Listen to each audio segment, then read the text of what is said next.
저는 그 첫 번째 대답을 기침이라고 이야기를 합니다. 여러분 참 기침 참기 힘드시죠? 예, 기침 참기가 힘듭니다. 그 다음에 또 살아가면서 인생 가운데 가난이라는 것이 찾아오게 될 때 그 가난 역시도 참 참기가 어려운 그러한 순간이 될 것입니다. 또 탈무드에서는 마지막에 사랑이라고 이야기를 하고 있습니다. 사랑하면 뭐부터 달라지죠? 예, 얼굴부터 달라집니다. 여러분 얼굴 표정 환하게 지으시면서 사랑의 마음으로 날마다 서로를 대하시는 우리 모두가 되기를 축복해드립니다. 참 참기가 어려운 그런데 순간이 될 것입니다. 제가 생각해 보았습니다. 또 탈무드에서는 마지막에 사랑이라고 이야기를 하고 있습니다. 참기 힘든 상황이 언제인가 곰곰이 생각을 해보았습니다. 저는 이러한 결론에 도달했습니다. 누명, 비난, 배신, 억울함. 여러분 이러한 상황 가운데 참기 참 힘드시죠? 예, 정말 억울하고 답답하고 분하는 그러한 상황이 찾아올 때면 이 상황 어떻게 모면해 나가야 할까 고민도 많이 하고 낙심도 하게 되고 참 힘든 순간이, 참기 힘든 순간이 이러한 상황인 것 같습니다. 자, 그런데 오늘 본문의 말씀을 보니까 이렇게 비난과 조롱을 받으면서 배신을 당하고 누명을 쓰고 그렇게 억울하게 피난길에 오르던 그러한 한 사람이 나타나고 있습니다. 그가 누구입니까? 다윗이 아닙니다. 다윗 왕이라고 성경에서는 기록을 하고 있습니다. 다윗에게는요 압살롬이라는 아들이 있었습니다. 그런데 이 압살롬은 아버지가 왕위에 올랐던 그 헤브론에서 다시 사람들을 모아서 그 사람들을 자신의 편으로 만들고 이제는 아버지가 있는 다윗 왕 성이 있는 그 예루살렘으로 그 모든 사람들과 함께 공격하기 위해서 전진해 나가고 있었습니다. 그 소식을 들은 다윗은 이제 압살롬과의 자신의 아들과의 전투를 피하기 위해서 자신이 살고 있는 그 성을 이제 떠나게 되었던 것입니다. 그리고 피난길에 오르게 되었습니다. 여러분 피난길을 걸어갈 때에 물론 육체적으로도 그 길을 걷는 것이 참으로 힘들었을 것입니다. 하지만 무엇보다 힘들고 어려웠던 것은 자신의 아들에게 배신을 당하고 또 그렇게 자신에게 누명을 씌우면서 이제 자신의 아들이 공격해 온다라는 사실에 대해서 다윗은 참기 힘들었을 것입니다. 정신적으로 참 큰 고통을 경험하면서 그렇게 낙심하는 마음으로 그 피난길을 걷고 있었을 것입니다. 그런 길에 이제 본문에 생각지도 못한 한 사람이 등장을 하고 있습니다. 그 사람이 누구입니까? 바로 시므이라는 사람이 성경에는 등장을 하고 있습니다. 성경에서는 이 사람을 사울의 친족 중 베냐민 지파의 한 사람이다 라고 이야기를 합니다. 다윗 왕 이전의 왕이었던 사울의 친척 가운데 한 사람이었다 라고 설명을 합니다. 그런데 이 시므이가 다윗을 만나자 이제 저주를 퍼붓고 있게 되었습니다. 무엇이라고 저주를 하고 있습니까? 성경 말씀 다시 한번 바라보도록 하겠습니다. 7절 말씀 우리 한 목소리로 읽어보도록 하겠습니다. 시작. 시므이가 저주하는 가운데 이와 같이 말하니라. 피를 흘린 자여 사악한 자여 가거라 가거라. 여기서 이 시므이는 다윗을 향하여 이렇게 외치고 있습니다. 피를 흘린 자여 사악한 자여 라면서 다윗을 부르면서 외치고 있습니다. 여기서 피를 흘린 자여라는 말은 이제 사울 왕의 가족들이 다 멸망해 가는 가운데 그 중에 아들 이스보셋이라는 사람이 살고 있었습니다.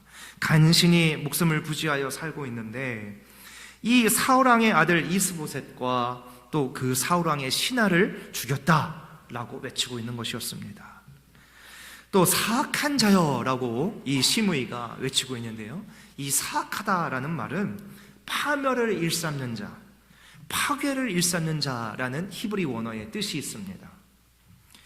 그러면서 이제 사울 왕과 자신이 속해 있는 이 베냐민 지파의 쇠퇴 원인이 바로 다윗 때문이다라고 주장을 하고 있는 것입니다. 그런데 시므이가 너무나도 잘못 알고 있는 것이 있었습니다. 바로 사울에 남아 있었던 아들 그 이스보셋이 죽었을 때에 다윗이 그 일을 시켜서 했던 것이 아니었습니다. 오히려 다윗은 이 사울의 아들 이스보셋을 죽인 자들을 찾아서 그들을 처형하는 일을 행하게 되었습니다. 그리고 사울의 또 다른 아들이 있었습니다. 어렸을 때 유모가 데리고 도망을 가다가 떨어뜨린 절뚝발이의 아들 그 무비보셋을 자신의 왕궁으로 초대해서 그렇게 함께 살도록 이 다윗은 은혜를 베풀어주는 그러한 마음이 넓은 왕이었던 것입니다. 다윗은 그저 자신의 아들 압살롬과의 전투를 피하기 위해서 단지 피난길에 올랐을 뿐인데 자신이 행하지도 않은 일에 대해서 이 시므이가 저주를 퍼부으면서 사실 이 다윗의 심경은 말로 표현할 수 없을 정도로 괴로웠을 것입니다. 두 번째 시므이의 저주는 이런 내용이었습니다. 7절 하반절 말씀해 보니까 이런 말씀이 있는데요. 가거라, 가거라 이렇게 외치고 있다는 것입니다. 어디로 가라는 말입니까? 다윗은 이미 왕이 거하던 그 예루살렘을 떠나서 피난길에 올랐습니다. 그런데 시므이는 그 피난길에서 계속해서 가거라, 가거라 외치고 있었던 것입니다. 이 시므이의 가라라는 말에는 바로 하나님이 주신 그 약속의 땅을 떠나서 하나님의 통치가 없는 이방 나라로 떠나라는 것입니다. 다시 말하면 이 가라라는 이야기는 히브리 사람들에게 있어서 가장 치욕적이고 불쾌했던 그러한 말 가운데 한 가지였다라고 합니다. 왜냐하면 더 이상 하나님이 너와 함께 하지 않을 것이다 라는 그 표현이 가라라는 표현이었다라는 것입니다. 하나님이 주신 약속을 땅을 떠나서 이제 이방으로 가라는 이 저주를 들은 다윗은 그저 묵묵히 참고 그 길을 걷고 있었습니다. 세 번째로 나타나는 시므이의 저주가 이제 8절에서 계속해서 등장을 합니다. 8절 말씀 함께 읽어보도록 하겠습니다. 8절 말씀입니다. 시작. 사울의 족속의 모든 피를 여호와께서 내게 돌리셨도다. 그를 이어서 내가 왕이 되었으나 여호와께서 나라를 내 아들 압살롬의 손에 넘기셨도다. 보라, 너는 피를 흘린 자이므로 화를 자초하였느니라 하는지라. 시므이가 이렇게 이야기를 합니다. 사울 족속의 모든 피를 이제는 여호와께서 너에게 돌리셨다라는 것입니다. 다시 말해서 결국 이 자신의 아들에게 배신당하고 또 공격받는 것은 결국에는 다윗이 피를 흘리며 잘못 행한 그러한 일의 결과로 다윗 스스로 그 일을 자초했기 때문이다라고 그렇게 주장을 하고 있었던 것입니다. 아까도 말씀을 드렸지만 이 시므이는 베냐민 지파에 소속된 사람으로 사울 왕의 친척이었습니다. 유다 지파 다윗이 왕위에 올랐을 때 분명히 그 다윗을 좋아할 리 없었을 것입니다. 따라서 우리가 시므이의 그 저주의 결론을 살펴보면 바로 이것입니다. 다윗, 당신이 피를 흘려서 그 왕권을 차지했듯이 너의 압살롬도 너를 죽여 왕권을 차지하게 될 것이며 이 모든 것은 결국 사울의 족속 피의 대가가 너에게 돌아간 것이다 라는 그러한 주장이었던 것입니다. 이러한 저주를 듣고 다윗은 피난길에서 계속해서 걸어가고 있습니다. 자, 그러면 이런 시므이의 저주를 듣고 있던 다윗의 반응은 어떠한지 한번 말씀을 살펴보도록 하겠습니다. 먼저 다윗보다는 다윗과 함께하고 있는 자의 반응이 나타납니다. 9절 말씀 함께 읽어보도록 하겠습니다. 9절 말씀 함께 읽습니다. 9절 함께 읽습니다. 시작.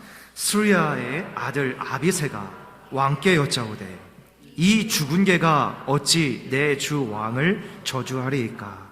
청하건대 내가 건너가서 그의 머리를 베게 하소서 하니. 다윗의 신하가 그 옆에서 시므이의 저주를 듣고만 있어도 너무나도 화가 나고 분한 그러한 마음이 있었던 것이었습니다. 그래서 다윗의 신하가 말하기를 자신이 당장 가서 그 시므이의 목을 베어오겠다라고 그렇게 이야기를 했던 것입니다. 그런데 이 다윗은 결코 그것을 허락하지 않았습니다. 피난 중에 예상치 못했던 사람을 만났고, 그는 다윗을 향해 누명을 씌우고 또 비난과 저주를 퍼붓고 있을 때 다윗은 사람에게서 그 해답을 찾으려 하지 않았습니다. 그저 다윗은 그 뜻을 하나님께 여쭙고 그 뜻을 하나님의 마음으로 그렇게 받고 있었던 것입니다. 그러면서 다윗은 그 신하에게 이렇게 이야기를 합니다. 10절, 11절 말씀, 우리 긴 구절인데요, 함께 읽도록 하겠습니다. 시작. 왕이 이르되 스루야의 아들들아, 내가 너희와 무슨 상관이 있느냐? 그가 저주하는 것은 여호와께서 그에게 다윗을 저주하라 하심이니 내가 어찌하여 그리하였느냐 할 자가 누구겠느냐 하고. 11절입니다. 또 다윗이 아비새와 모든 신하들에게 이르되 내 몸에서 난 아들도 내 생명을 해하려 하거든 하물며 이 베냐민 사람이라 여호와께서 그에게 명령하신 것이니 그가 저주하게 벌어두라. 여러분, 다윗과 같은 마음을 가지실 수 있으시겠습니까? 다윗은 시므이가 자신을 향해서 저주를 퍼붓는 것은 하나님이 허락하신 것이다 라고 이야기를 하고 있습니다. 그렇기 때문에 왜 그랬느냐라고 물을 자가 없다라는 것입니다. 또한 내 아들도 내 생명을 해하려 하는 판에 베냐민 사람 한 사람이 저주하는 것쯤이야 어쩌겠느냐. 그 모든 것이 여호와 하나님께서 일하시는 것이다, 행하시는 것이다 라고 말하고 있는 것입니다. 우리는 여기서 다윗의 말과 그 마음을 또한 헤아려 볼 수 있어야 합니다. 다윗은 이 시므이가 퍼부은 모든 저주의 내용을 결국 하나님의 뜻으로 여기고 하나님 중심으로 생각을 하고 있었던 것입니다. 하나님이 하시는 일로 여기면서 그 모든 상황을 받아들이고 있었다는 것입니다. 사랑하는 우리 나성성결교회 성도 여러분, 여러분께서 이러한 상황을 마주하셨다면 어떠한 반응을 보이시겠습니까? 실제로 이런 일이 일어났다면 우리는 다윗의 모습과 나의 모습을 한번 비교해 보면서 생각해 볼 수 있기를 원합니다. 우리가 무엇인가 뜻대로 이루어지지 않을 때는 누군가를 향해서 또는 그 상황에 대해서 비난을 하고 원망을 하게 됩니다. 그 정도는 그래도 괜찮습니다. 그런데 마음을 다해서 어떠한 일에 대해서 잘 해보려고 하는 그러한 순간에 어떤 난관에 봉착했을 때 오히려 나를 위로하는 소리가 아니라 비난의 소리가 들려온다면, 그리고 그렇게 우리의 모습에 대해서 또 힐난하고 그렇게 비난하는 그러한 목소리가 들려온다면 결국에는 우리면 100이면 100 소리를 내어서 함께 분을 내고 시비하면서 또한 그렇게 싸움의 자리에 끌려갈 수밖에 없는 것이 바로 우리 연약한 인간의 모습이라는 것입니다. 여전히 우리가 참는다고 해도 내 안에 죽지 않은 내가 있기 때문에 그 내가 다시 살아나서 분을 내고 억울함을 토로하며 그렇게 무엇이 잘못되었는가를 서로 따지는 그러한 자리에 서 있을 수밖에 없다라는 것입니다.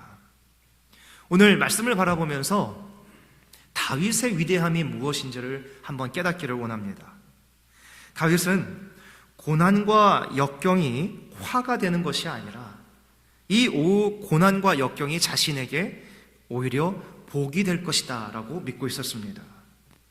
오늘 설교의 제목이자 가장 핵심이 되는 말씀이 바로 16장 12절의 말씀인데요, 이 16장 12절의 말씀을 우리 가슴 깊이 새기면서 한번 같이 읽어보도록 하겠습니다. 시작. 혹시 여호와께서 나의 원통함을 감찰하시리니 오늘 그 저주 때문에 여호와께서 손으로 내게 갚아주시리라 하고. 아멘. 이때 아멘이 나와야 되는 겁니다. 다시 한번 아멘 하겠습니다. 아멘. 그렇습니다.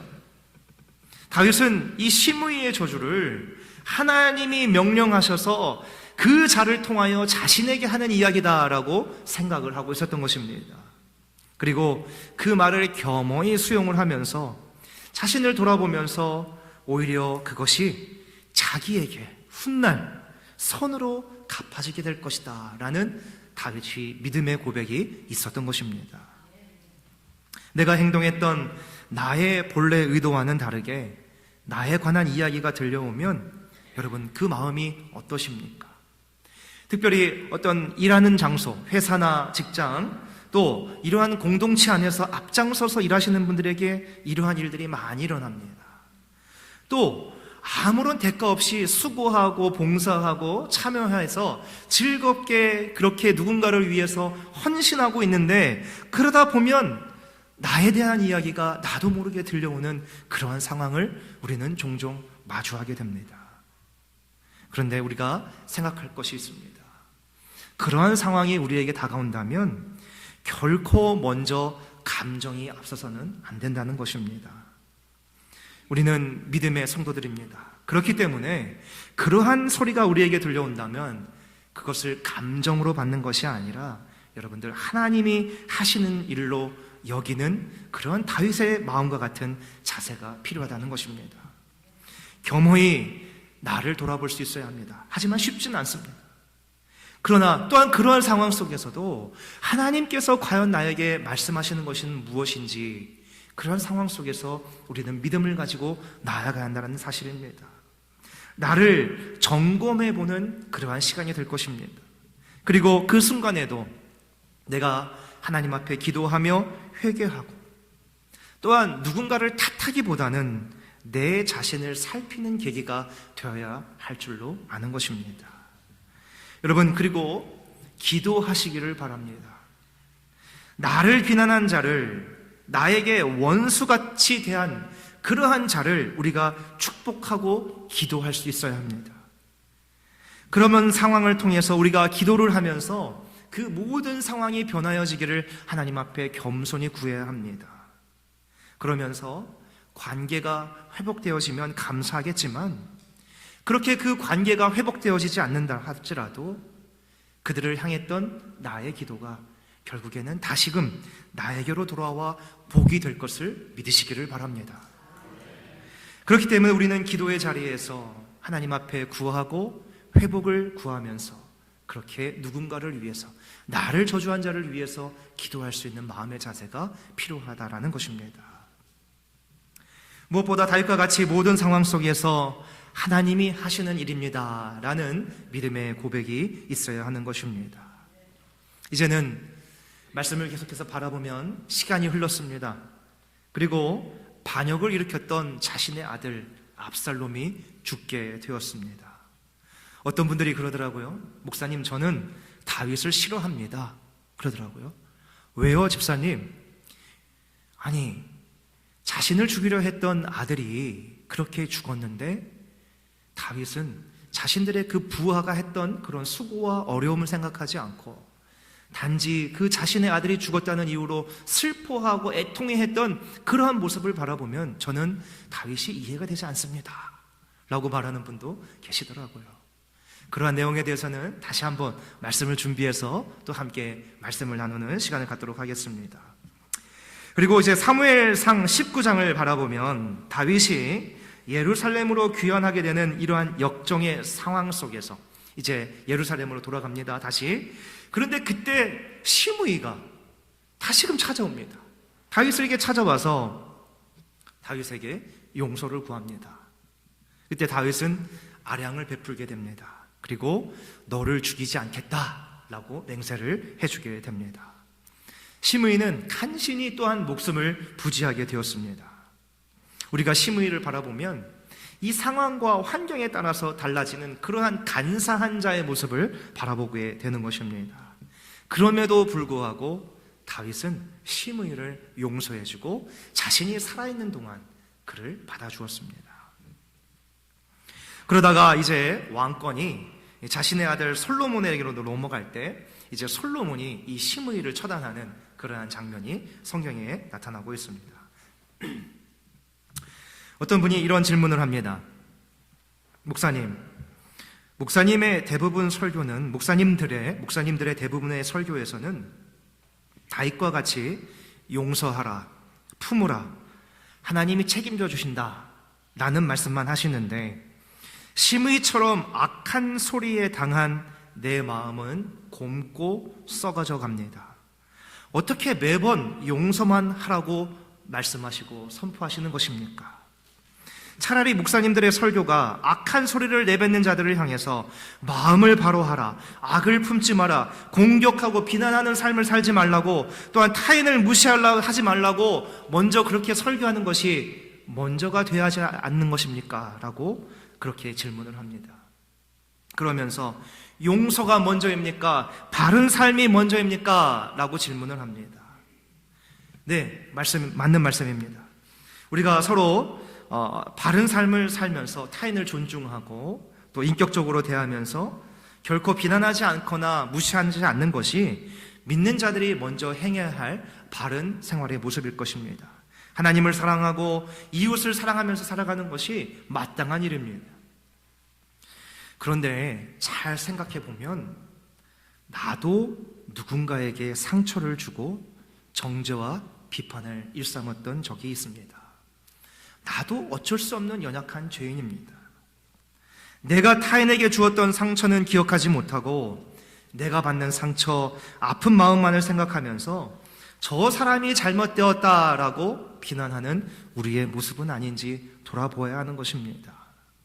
그래서 성경에서는 이렇게 이야기합니다. 죄인이 아닌 사람이 단 한 사람도 없다라고 성경은 말씀하고 있습니다. 나 또한 누군가에게 상처를 주고 또한 상처를 받는 우리 모두의 모습이라는 것입니다. 그렇다면 내가 조금 더 나은 사람이 되기 위해서는 어떻게 해야 하는 것입니까? 성경에서는 그 해답을 이렇게 말씀을 합니다. 따라하겠습니다. 선으로 악을 이기라. 그렇습니다. 여러분, 다 같이 죄인들이 사는 이 세상에서 선한 마음으로 악을 이기지 않으면 우리의 인생은 억울함과 분노에 사로잡혀서 서로가 패망의 길로 접어들 수밖에 없는 그러한 인생을 살 수밖에 없다라는 것입니다. 여기에서 말씀을 조금 더 한번 생각해 보기를 원합니다. 여러분, 배신당하고 누명을 쓰고 비난과 조롱을 받으면서 저주를 받았던 또 다른 한 분이 계십니다. 그분이 바로 우리 구주 예수 그리스도이십니다. 성경에서는, 이 구약 성경에서는 다윗을 예수 그리스도의 예표로 여기고 있습니다. 다윗은 베들레헴 출신의 천한 목동이었습니다. 그런데 예수님은 베들레헴의 한 마구간에서 아주 그 천한 곳에서 보잘것없는 곳에서 목수의 아들로 태어나셨습니다. 다윗은 적군 블레셋 장수 골리앗을 이겼으나 사울의 질투와 시기로 이제 쫓기는 신세가 되고 말았습니다. 우리 예수님은 인류를 구하시기 위해서 이 땅에 구원자로 오셨지만 동족 유대인들로부터, 죄인들로부터 순환을 당하시는 그러한 모습을 우리는 잘 알고 있습니다. 다윗은 여러 도피 생활을 끝내고 이제 드디어 왕으로 등극을 하지만 예수님도 결국에는 그렇게 고난과 십자가에 달려 모진 고통을 받으시고 죽으셨지만 결국에는 부활 승리하셔서 위대한 우리의 영원한 왕이 되어주셨음을 여러분들 믿으시기를 바랍니다. 이렇듯 오늘 말씀도 이러한 다윗이 당하고 있는 현실 속에서 바로 예수 그리스도의 모형이 등장하고 있다라는 사실을 우리는 깨달을 수 있는 것입니다. 오늘 저주를 퍼부었던 심의를 용서한 다윗의 마음을 한번 생각해 보시기를 바랍니다. 또한 믿는 자들에게 배신을 당하시고 억울하게 그렇게 십자가를 지셨던 예수님의 마음을 한번 생각해 보기를 원합니다. 결국 이 모든 일은 한 가지의 공통점으로 귀결되고 있습니다. 그것이 무엇입니까? 바로 모든 것이 하나님의 뜻입니다 라는 고백으로 이들이 이러한 일들을 감당하고 있었다는 사실입니다. 다윗은 모든 일에 하나님의 주권을 인정했습니다. 하나님의 뜻대로 행하고자 했기 때문에 결국에는 이 다윗은 하나님의 마음에 합한 자다라는 칭찬을 받게 되었던 것입니다. 다윗은 어떠한 고난도 고통도 참으면서 이렇게 고백을 합니다. 하나님께서 나에게 선으로 갚아 주시리라. 여러분, 이런 믿음의 어떤 신앙의 결단, 그러한 담대함이 있게 되기를 주님의 이름으로 축복해 드립니다. 단순히 들려오는 그러한 소리에 집중하지 마시고 그 모든 것이 하나님의 뜻 가운데 있음을 고백하며 모든 것이 하나님께서 다시금 선으로 갚아주실 것이다 라는 믿음이 우리에게 있게 되기를 주님의 이름으로 축원해 드립니다. 들려오는 말에 상처받고 주저앉는 자들이 아니라 그 가운데서도 하나님의 뜻을 생각하면서 또한 십자가 모진 고통을 아무 말 없이 감당하신 우리 예수님을 바라보시면서 모든 상황을 이기시고 온전한 믿음으로 담대히 한 걸음 한 걸음 나아가시는 우리 사랑하는 나성성교회 모든 성도님들의 귀한 믿음의 삶이 되시기를 주님의 이름으로 축원해 드립니다. 우리 이 시간 함께 마음을 모아서 기도하는 시간 갖도록 하겠습니다. 우리가 말씀을 기억하면서 하나님, 오늘 다윗의 모습을 바라보면서 나 또한 다윗의 믿음의 고백이 있기를 원합니다. 단순히 들려오는 그런 실망적인 이야기들, 나를 주저앉게 하고 나를 낙심케 하는 그러한 이야기들을 통해서 내가 결코 주저앉고 또 포기하는 그러한 믿음의 삶이 아니라 하나님, 그러한 상황 속에서도 하나님의 뜻이 무엇인지를 깨닫고 믿음으로 반응할 수 있는 우리가 되게 하여 주시옵소서. 아버지 하나님, 모든 일에 감정으로 대하는 자들이 아니라 모든 것이 하나님의 뜻 가운데 있음을 고백하며 하나님 그 뜻을 이루어가는 일에 겸손히 우리가 사용되게 하여 주시옵소서. 믿음으로 담대히 나아가겠습니다. 함께 기도하며 나아가는 시간 갖도록 하겠습니다. 기도하시겠습니다. 하나님, 은혜와 사랑에 감사를 드립니다. 아버지 하나님, 오늘 다윗의 말씀을 우리가 함께 바라보면서 그렇게 악독을 퍼부었던 그 시므이의 모습을 우리가 함께 또한 바라보면서 그러한 상황 가운데 다윗은 정말 하나님께서 그 모든 일을 하고 계시니 그저 내버려 두라라는 그런 이야기를 통해서 또한 모든 것이 다시금 하나님께서 갚아주실 것이다 라는 그러한 믿음의 담대함을 통해서 나아갔던 모습을 바라보게 하시니 감사를 드립니다. 하나님, 정말 이 믿음 생활하면서 얼마나 많이 상처받고 얼마나 많이 힘들어하는 그러한 삶을 사는지 우리는 잘 알고 있습니다. 하지만 하나님, 그것에 초점을 맞추는 자들이 아니라 하나님, 그 순간에도 하나님 나와 함께 하시기 때문에 우리 서로가 또 함께 용기를 불어일으켜 주면서 아버지 믿음의 자리에서 담대히 나아갈 수 있는 우리 모두가 되게 하여 주시옵소서. 아버지 하나님, 정말 모든 것이 하나님의 뜻 가운데 있습니다. 아버지, 나를 돌아보게 하여 주시고 나를 이제 반성하면서 회개의 자리에서 아버지 변화된 모습으로 주님 앞에 나아가면서 아버지 믿음으로 반응할 수 있는 우리 모두가 되게 하여 주시옵소서. 인도하여 주시고 우리의 삶을 변화시켜 주시며 담대한 마음 우리에게 부어 주시옵소서.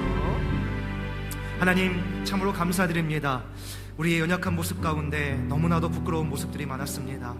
아버지 하나님, 나에게 들려오는 그러한 이야기들 속에서 주저하고 낭망하고 있을 때가 많이 있었습니다.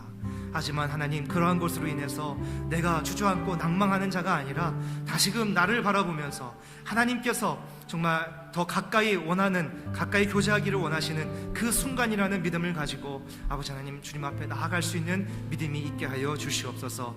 악독을 퍼부었지만 다윗은 그 이야기를 들으면서 모든 것이 하나님의 뜻 가운데 있음을 고백했습니다. 그리고 선으로 내게 갚아주실 것이다 라는 믿음을 가지고 나아갔던 다윗의 모습을 바라보게 하심에 감사를 드립니다. 비록 우리의 삶이 힘들고 어렵지만 아버지 하나님, 선으로 갚아주실 그 하나님을 기대하면서 살아갈 수 있는 우리의 믿음이 되게 하여 주시옵소서. 우리 주 예수 그리스도께서도 아무런 죄 없이 그 십자가의 모진 고통을 당하셨는데 이제 돌아오는 사순절 기간 동안 그 십자가의 사랑을 기억하면서 아무 말 없이 모든 고통을 감내하셨던 그 예수님의 그 마음을 우리가 바라보게 하여 주시고 무엇보다 하나님의 뜻 가운데 있었음을 고백하는 그런 예수님의 고백과 다윗의 고백을 통하여서 우리도 날마다 하나님의 뜻 가운데 거하기를 원하며 성령 하나님께서 인도하시는 대로 담대히 살아갈 수 있는 믿음의 삶을 우리에게 허락하여 주시옵소서. 함께하여 주시기를 바라오며 우리 구주 예수 그리스도의 이름으로 기도드립니다. 아멘. 우리 다 함께 자리에 일어나셔서 믿음의 결단의 찬양 함께 올려드리겠습니다.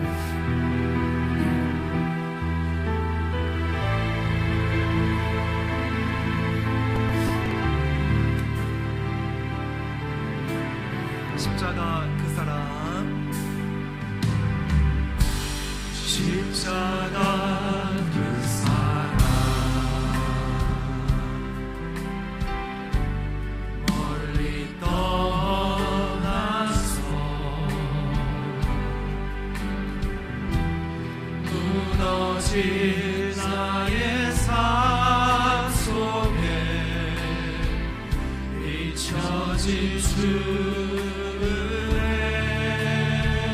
불같은 내 마음, 불같은 내 마음 어루만지사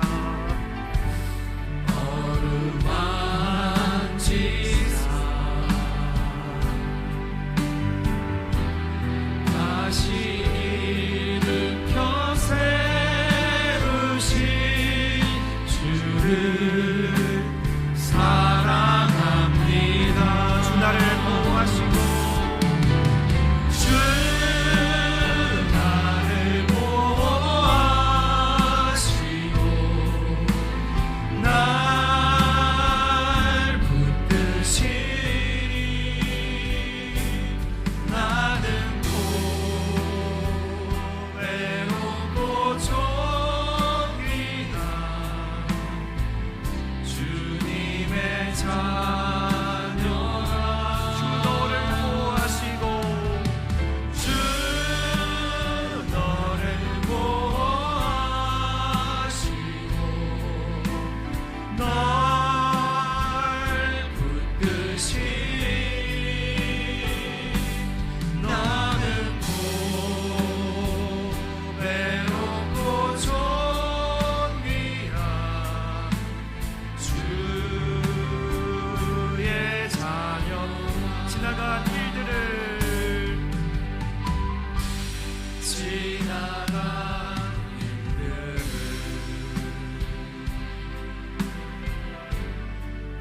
기억하지 않고 이전에 행한 모든 일 생각지 않으리 생각지 않으리. 사막의 강물과 사막의 강물과 길을 내시는 주 내 안에 새 일 행하신 주만 바라보리라. 주 나를 보호하시고 주 나를 보호하시고 날 붙드시니 나는 외롭고 존귀한 주님의 자녀라. 주 너를 보호하시고 널 붙드시니 너는 외롭고 존귀한 주의 자녀라. 아멘. 한 주간도 믿음으로 승리의 삶을 살아가시기를 바랍니다. 우리 다시 만날 때까지 함께 찬양하겠습니다.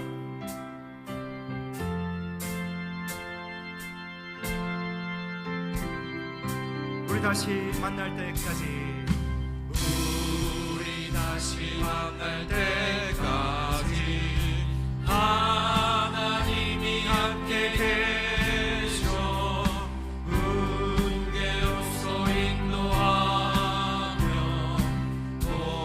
도와주시기를 바라. 다시 만날 때 다시 만날 때 다시 만날 때 예수 앞에 만날 때 다시 만날 때 다시 만날 때 그때까지 계신 바. 우리 다시 만날 때까지 우리 다시 만날 때까지 하나님이 함께 계셔 간내마다 보호하며 양식 주시기를 바라. 다시 만날 때 만날 때 다시 만날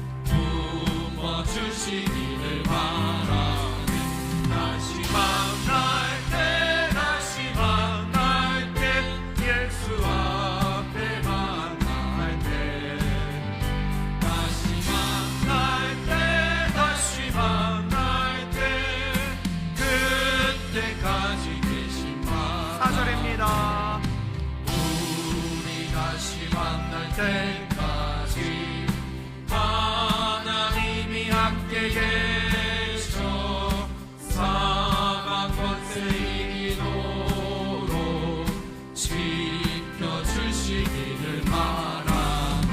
다시 만날 때 예수 앞에 만날 때 다시 만날 때 그때까지 계신 바라네. 이제는 우리의 영원한 구원자 되시는 예수 그리스도의 십자가 은혜와 아버지 하나님의 크고 지극히 높으신 사랑하심과 성령 하나님의 감화 감동 교통 내주 역사 보호하심의 은총이 오늘 다윗의 믿음의 고백과 같이 모든 것이 하나님의 뜻에 있으며 또한 내게 선으로 갚아주실 것이다 믿음의 고백을 드리고 또한 그렇게 살기로 작정하고 돌아가는 사랑하는 우리 나성성결교회 모든 성도님들 머리 위에 함께 하옵시기를 간절히 축원하옵나이다. 아멘.